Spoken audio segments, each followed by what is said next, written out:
আজ কোনো গল্প নয়, আজ আয়নার সামনে দাঁড়ান।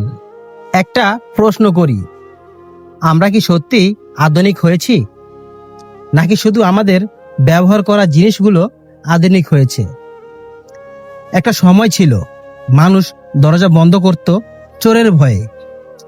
আজ দরজা আগের চেয়েও শক্ত, কিন্তু হৃদয়ের দরজাগুলো আগের চেয়ে অনেক বেশি বন্ধ।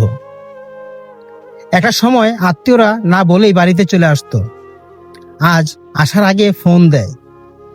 ফোন দেওয়ার পরেও অনেকে বলে, আজ একটু ব্যস্ত আছি, অন্যদিন আসেন। একটা সময় খাবার কম ছিল, তবুও সবাই একসাথে বসে খেত।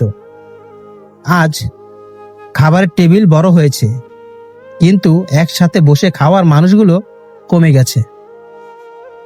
একটা সময় মানুষ কষ্ট পেলে কাছের মানুষের দরজায় যেত, আজ কষ্ট পেলে মোবাইলের স্ক্রিনে হারিয়ে যায়।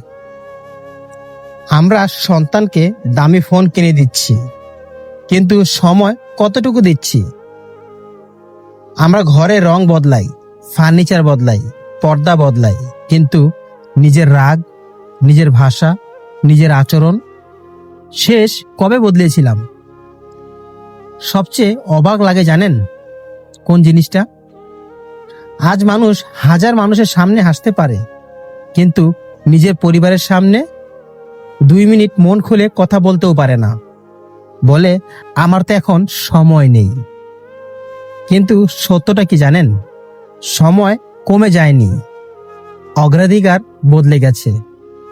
যার জন্য একসময় সব কিছু সেরে যেতাম, আজ তার জন্য 5 মিনিটও বের করতে পারি না।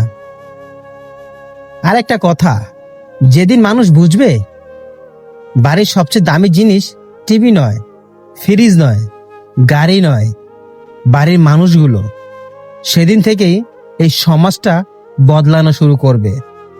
কারণ সমাজ আলাদা কিছু নয়, আপনি, আমি, আমাদের পরিবার, এগুলোর নামই সমাজ।